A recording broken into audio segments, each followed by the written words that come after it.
Lingue Originali. Bentornati a Lingue Originali su Caffè Italia e bentrovati da Dario Albertini. 3 episodi ogni settimana, ve lo ricordo, in uscita il venerdì, il sabato e la domenica alle ore 22 sul canale streaming e subito dopo sul podcast e sul canale YouTube. Questa è la puntata dedicata alla letteratura in lingua inglese, una nuova puntata dedicata alla letteratura in lingua inglese che ci vedrà tra poco in compagnia ancora di Marco Piovaz, il nostro lettore.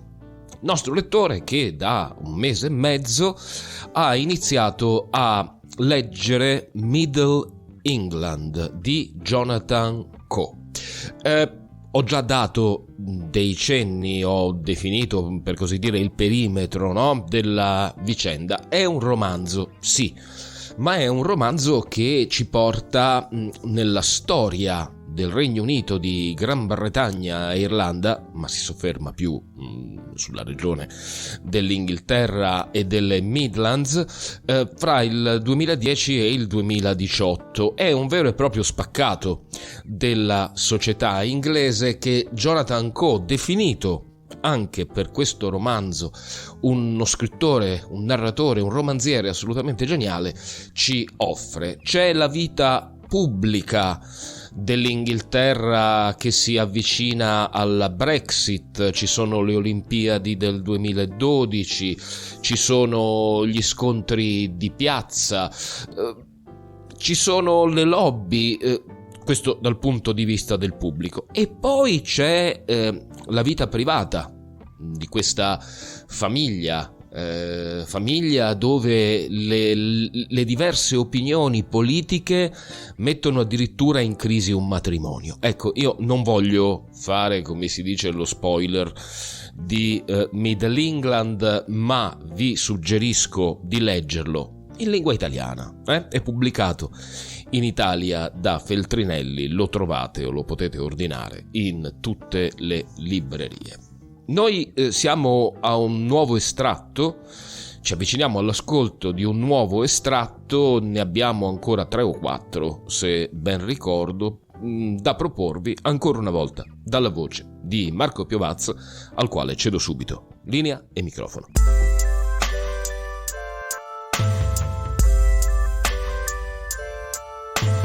What a load of self-satisfied bullshit, said Sohan. But regrettably, he did not say it on stage. Do you think so? Sophie asked. They were sitting in the Gilbert Scott restaurant at St Pancras Station, conducting a post-mortem on the event. It was an expensive choice of restaurant, but they had decided that since their meetings were going to be so few and far between from now on, each one should be treated as a special occasion. Sophie had ordered a green pea risotto, while Sohan was experimenting with prawn and rabbit pie, which turned out to be delicious. These people don't know what they're talking about, he continued. This so-called tolerance. Every day you come face to face with people who are not tolerant at all, whether it's someone serving you in a shop or just someone you pass in the street. They may not say anything aggressive, but you can see in their eyes and their whole way of behaving towards you. And they want to say something. Oh yes, they want to use one of those forbidden words on you, or just tell you to fuck off back to your own country, whatever they think that is. But they know they can't. They know it's not allowed. So as well as hating you, they hate them, whoever they are. These faceless people who are sitting in judgment over them somewhere, legislating on what they can and can't say out loud. Sophie didn't know what to say. She had never heard Sohan speak so candidly or bitterly on this subject before. In Birmingham, she faltered, people seem to get on. I don't know. There are a lot of people from different cultures and... You would see it that way, Sohan said, simply.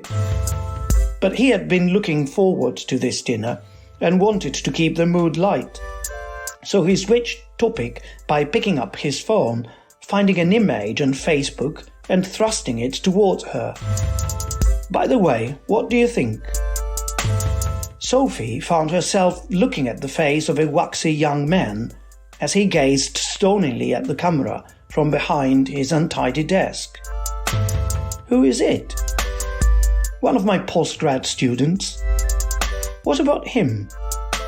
He's single. Sophie stared back at him, stupefied. Well, you're looking for someone, aren't you? Not really, she said. Anyway, give me a break. He looks like an anorexic Harry Potter. Charming, said Sohan, and summon up a different picture from Google Images. Okay, what about him? Sophie took the phone again and squinted at the middle-aged, disappointed face on display. Who's this? One of my colleagues. She looked closer. Getting on a bit, isn't he? I don't know how old he is. I know he's been writing the same thesis for 19 years and hasn't finished it yet. Sophie looked closer still. Is that dandruff? Probably just dust on the screen. Come on, I shared an office with this guy last year. He's fine. Yes, there were a few personal hygiene issues, but... Sophie passed the phone back. Thanks, but no thanks. No more academics. I'm through with pebble glasses and stoop shoulders. My next boyfriend is going to be a hunk. Sohan gave an incredulous laugh. A hunk. Tall, dark and handsome, with a proper job. Where are you going to find one of those up there? Up there, repeated Sophie, her eyes dancing with amusement. It is up, isn't it? Everything's up to you. Everything north of Clapham. So, my view of the world is London-centric. I can't help it. I was born here. This is my city, and it's the only place I'll ever live. Bristol was a passing aberration. Come and visit me in Birmingham. It'll open your eyes. All right, I will. But tell me what the men are like. They're the same as anywhere else, of course. Really? I thought men from the Midlands were shorter. Shorter? Who gave you that idea? I thought it was why Tolkien invented hobbits. When Sophie broke out into affectionate but mocking laughter, he dug himself deeper into the hole. No, seriously, don't most people these days think Lord of the Rings is really about Birmingham? There's a connection, obviously. There's a museum now at the place which is meant to have inspired him, just down the road from where I live. Arsehole Mill, said Sohan deadpan. Sarehole, Sophie corrected. Look, come and see for yourself. It's a lovely city, really. Of course it is. A land of boundless romantic and sexual opportunity. Next time you come down here, I'll be taking you both out to dinner. You and your hobbit boyfriend.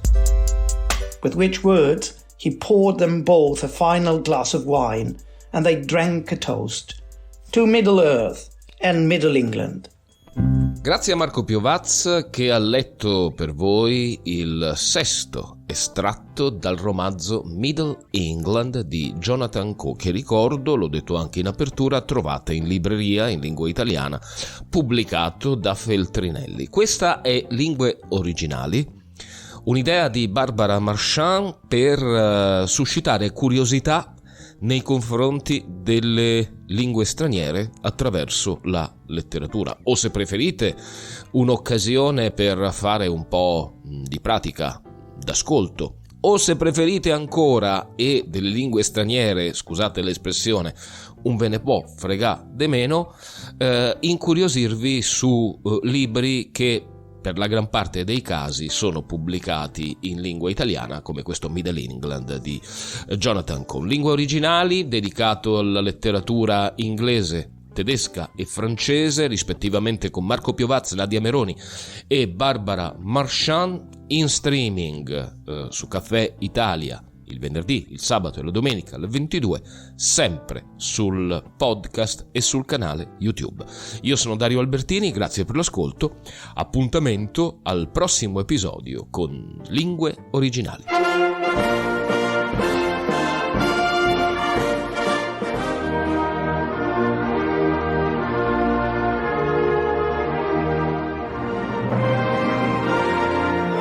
Lingue Originali.